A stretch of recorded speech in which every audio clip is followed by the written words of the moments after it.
ఏం చెప్పిందంటే అత్తగారైనటువంటి నయోమి రూతుకు, నీవు స్నానం చేసి తైలము రాసుకొని బట్టలు ధరించుకొని ఎక్కడికి వెళ్ళమని ఆమెకు చెప్తుందనమాట. ఇప్పుడు మనం కొంచెం శ్రద్ధగా ఉందాము.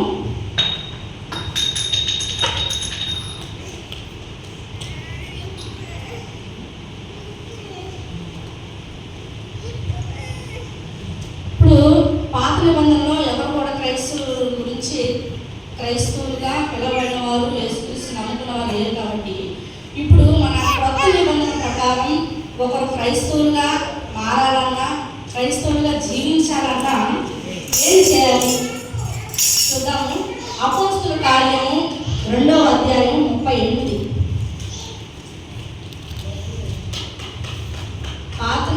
కొత్త నిబంధన ప్రకారము ఒకరు క్రైస్తవులుగా మారాలన్నా, క్రైస్తవులుగా వారిని పిలువబడాలన్నా ఏం చేయాలి?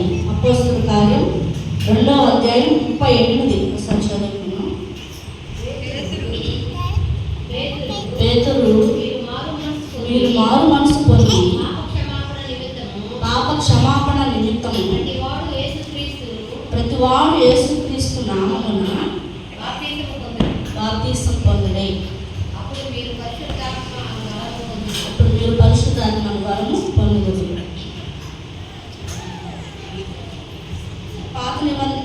కొత్త నిబంధన ప్రకారము మారు మనసు పొంది పాప క్షమాపణ నిమిత్తము ప్రతివాడు యేసుక్రీస్తు నామమున బాప్తిసం పొందాలి. ఇప్పుడు మనం బాప్తిసం పొందాలంటే మన పాప క్షమాపణని మనలో ఉన్న ఏవైతే ఉన్నాయో చెడు కానీ అవన్నీ మనము దేవుని యందు ఒప్పుకొని కన్నీరు విడిచి మనం బాప్తిసం తీసుకుంటే ప్రతివాడు యేసుక్రీస్తు నామమున బాప్తిసం పొందినప్పుడు పరిశుద్ధాత్మ వరమును పొందుకుంటాం అన్నమాట. ఇది కొత్త నిబంధన ప్రకారం.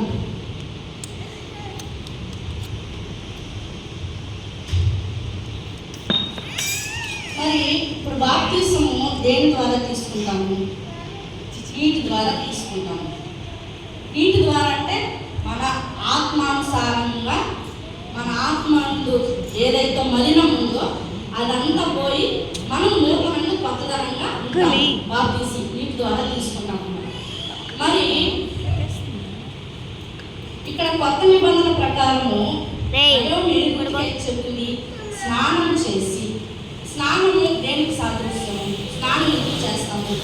మన చెమట మురికి అంతా పోయి మనం శుభ్రంగా ఉంటామన్నమాట. కొంచెం బాగా గమనించండి. స్నానం చేసి వెళ్ళమన్నది. పాత నిబంధన ప్రకారము పాత నిబంధన కొత్త నిబంధన తేడా ఏంటంటే పాత నిబంధన అంతా శరీరానుసారంగా ఉంటుంది, కొత్త నిబంధన ఆత్మానుసారంగా ఉంటుంది. ఇప్పుడు పాత నిబంధనలో ఆమె స్నానం చేసి వెళ్ళమన్నారు. ఇక్కడ మనకేం చెప్పారు? కొత్త నిబంధన ప్రకారము పాప క్షమాపణ నిమిత్తము ప్రతివాడు యేసుక్రీస్తు నామమున బాప్తిసం పొందుడి. కొత్త నిబంధన ఈమెం చెప్పింది? స్నానం చేసి వెళ్ళమండి. మనము స్నానం చేసామంటే మనము నీట్గా పరిశుభ్రంగా ఉన్నామని అర్థం అన్నమాట. ఇప్పుడు స్నానం చేసి అక్కడికి వెళ్ళమని చెప్పింది అన్నమాట. ఇంకోటి ఏంటి? నెక్స్ట్ తైలము రాసుకొని.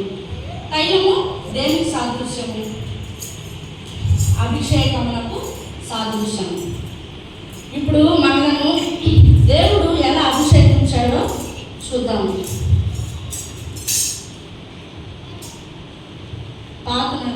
తైలము పాత నిబంధనలోని అభిషేకానికి సాదృశ్యంగా అప్పుడు చెప్పబడింది అనమాట. ఇప్పుడు 1 సమూయేలు 10వ అధ్యాయం 1వ వచనం చూద్దాము.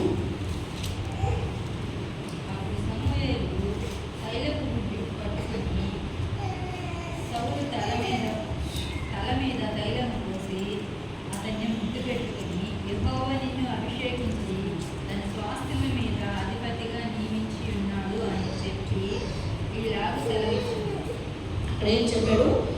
సమూయేలు తైలము గుడి పట్టుకొని సౌలు తన మీద తైలం పోసి అతను ముద్దు పెట్టుకొని యెహోవా నిన్ను అభిషేకించి తన స్వాస్థ్యం మీద అధిపతిగా నియమించున్నాడు అని చెప్పాడనమాట.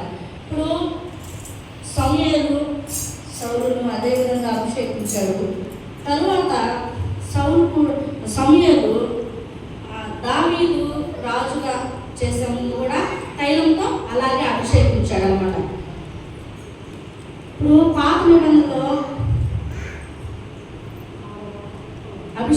పాత నిబంధనలో ఆమె ఏం చేసింది? తైలము రాసుకుంది. కొత్త నిబంధన ప్రకారం తైలం దేనికి సాదృశ్యము? అభిషేకానికి సాదృశ్యం. ఇంకొకటి చూద్దాము. అపోస్తుల కార్యములు 10వ అధ్యాయం 38. అపోస్తుల కార్యములు 10వ అధ్యాయం 38.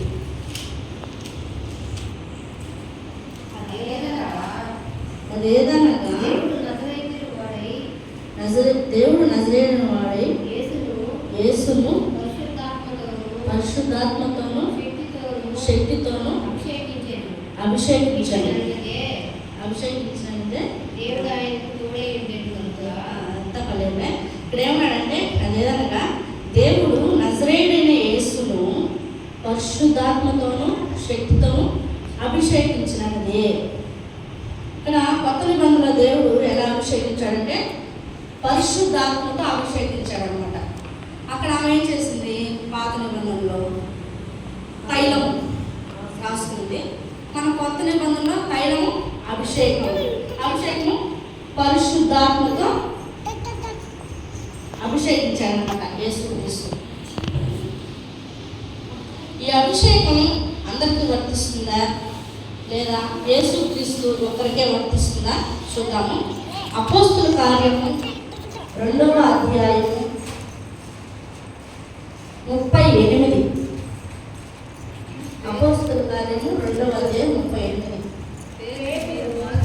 పేతురు మీరు మారు మనసు పొంది పాప క్షమాపణ నిమిత్తము ప్రతివాడు యేసుక్రీస్తు నామమున బాప్తిస్మం పొందుడి. అప్పుడు మీరు పరిశుద్ధాత్మను వరమును పొందుదురు. ఇక్కడ ఏం చేశాము?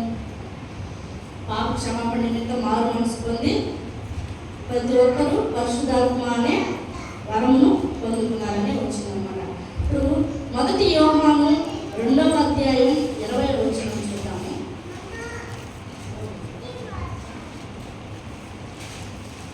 1 యోహాను 2వ అధ్యాయం 20వ వచనం. అయితే మీరు పరిశుద్ధుని వలన అభిషేకము పొందిన వారు కనుక సమస్తమును ఎరుగుదురు. అయితే మీరు పరిశుద్ధుని వలన అభిషేకము పొందిన వారు కనుక సమస్తమును ఎరుగుదురు. అంటే ఇక్కడ మనము పాత నిబంధన ప్రకారం ఏం చేసిందంటే తైలము రాసుకునేది. కొత్త నిబంధన ప్రకారం ఏంటంటే దేవుడు పరిశుద్ధాత్మను అభిషేక తైలము సమయంలో వాళ్ళ మీద ఎలాగైతే అభిషేకించారో ఇక్కడ కూడా ఏం చేసిన పరిశుద్ధాత్మ దేవుడు మారు మనసు పొంది పాప క్షమాపణ నిమిత్తము ఉన్నట్లయితే మనం కూడా తైలం అనే అభిషేకం ద్వారా మనల్ని కొత్త నిబంధనలో అభిషేకించాడు అన్నమాట దేవుడు.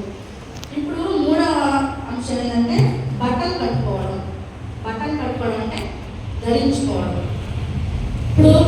ఇప్పుడు వరకు మనం పాత నిబంధన శరీరానుసారంగా చూసాము, కొత్త నిబంధన ఆత్మానుసారంగా. ఆమె స్నానము అనే అభిషేకం ద్వారా అభిషేకము తర్వాత బాప్తిస్మము, తైలం అనే అభిషేకము తర్వాత వస్త్రములు ధరించుట. బట్టలు కట్టుకోవడం అంటే వస్త్రములు ధరించుట అన్నమాట. రోమా పత్రిక 13:14 చూద్దాం.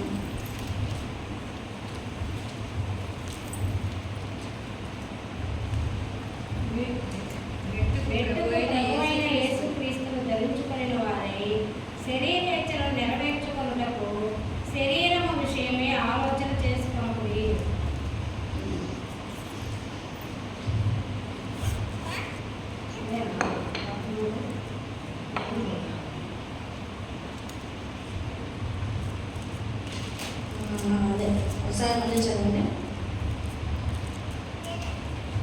మెట్టుకు ప్రభు అయిన యేసుక్రీస్తును ధరించుకునే వారే శరీరేచ్ఛలను నెరవేర్చుకున్నటకు శరీరము విషయమై ఆలోచన చేసుకోవాలి. ఇప్పుడు దేవుడు మాట చెప్పాడు అనమాట. ఇప్పుడు ఏంటంటే ఇప్పుడు కొత్త నిబంధన ప్రకారం ధరించుకోవడం అంటే యేసును ఆత్మ సంబంధంగా ఇక్కడ మనం చూస్తున్నాం అనమాట. ఎఫెసీయులు 6వ అధ్యాయం 11 చూద్దాము. ఎఫెసీయులు 6వ అధ్యాయం 11 నుంచి 17 వరకు. మీరు అపవాది తంత్రములను ఎదిరించుటకు శక్తిమంతులైనట్లు సర్వాంగ కవచమును ధరించుకొనుడి. దేవుడి సర్వాంగ కవచం ధరించుకోవాలి. పోరాడునది శరీరులతో కాదు, కానీ ప్రధానులతోనూ అధికారులతోనూ ప్రస్తుత అంధకార సంబంధులకు లోకచారులతోనూ ఆకాశ మండలమందున్న దురాత్మల సమూహములతోనూ పోరాడుచున్నాము. అందుచేతను మీరు ఆపత్తిమందు వారిని ఎదిరించుటకును సమస్తము నెరవేర్చిన వారి నిలవబడుటకును శక్తిమంతులకునట్లు దేవుడిచ్చు సర్వాంగ కవచమును ధరించుకొనుడి. ఎలాగనగా మీ నడుములకు సత్యమును దట్టి కట్టుకొని నీతి అయిన మహిమలకు తొడుగుకొని పాదములకు సమాధాన సువార్తలైన సిద్ధ మనసును తొడుగుకొని నిలవబడుడి. ఇవన్నీ కాక విశ్వాసమును దారు పట్టుకొని దానితో మీరు దృష్టిని అగ్ని బాణములన్నిటిని ఆపుటకు శక్తివంతులవుదురు. మరియు రక్షణయైన శిరస్త్రాణమును దేవుని వాక్యమును ఆత్మ ఖడ్గమును ధరించుకొనుడి. ఇక్కడ ఏం చెప్పాడు? కవచమును ధరించుకోవాలి, తర్వాత నీతి, విశ్వాసమును, ఆత్మను, ఇవన్నీ మనము ధరించుకోవాలి. ధరించుకోవడం అంటే మన ఆత్మ సంబంధంగా ఇవన్నీ ఉండాలన్నమాట. ఇప్పుడు మనము ఆత్మానుసారంగా ఎలాగైతే నీతి ద్వారా బాప్తిస్మం తీసుకుంటామో ఇవన్నీ మనం పాప క్షమాపణలు నిమిత్తము మన మారు మనసు పొంది ఇవన్నీ కలిగి ఇవన్నీ ఏం చెప్పాడు? సర్వాంగ కవచం ధరించుకోవాలంట. మరి నీతిలను ఇవన్నీ విశ్వాసము, దారు పట్టాలు, శక్తిమంతులు, ఇవన్నీ మనము ఆత్మానుసారంగా ధరించుకోవాలి. ఇక్కడ ఏం చెప్పాడు? పాత నిబంధన ప్రకారం ఆమె వస్త్రము ధరించుకునేది. ఇక్కడ దాని సాదృశ్యంగా పరిశుద్ధాత్మ దేవుడు ఇవన్నీ ధరించుకోవాలి అని చెప్పాడు అనమాట. కాబట్టి మనందరం కూడా ఈ విధంగా సిద్ధపడి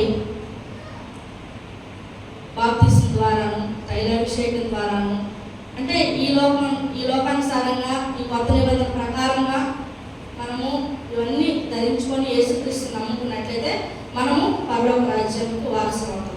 కాబట్టి మనల్ని మన పాపముల నుంచి, నరకం నుంచి, అంధకార శక్తుల నుంచి, వాటినన్నిటి నుంచి విడిపించగల శక్తి మన ప్రభు అయిన యేసుక్రీస్తుకి మాత్రమే ఉంది. కానీ రూతుని ఆ క్షణంలో ఆమె విధవరాలు. ఆ విధవరాలు అంటే ఆ బంధం నుంచి ఆమెని రక్షించగలిగే, తప్పించగలిగే ఎవరికి ఆ శక్తి ఎవరికి అంటే బోయజ్ మాత్రమే ఉందన్నమాట. కాబట్టి ఆమె ఏం చేసిందంటే బాప్తిస్మం అనే స్నానం చేసి తైలాభిషేకం అనే పరిశుద్ధాత్మ యేసుక్రీస్తుని ధరించుకొని ఆమె అక్కడికి బయలుదేరుతుందన్నమాట. కాబట్టి ఇప్పుడు దేవుడు ఇచ్చి సర్వాంగ కవచమును ధరించుకొని యేసుక్రీస్తు యొద్ద కూడా మనము ఈ విధంగా వెళ్తాము.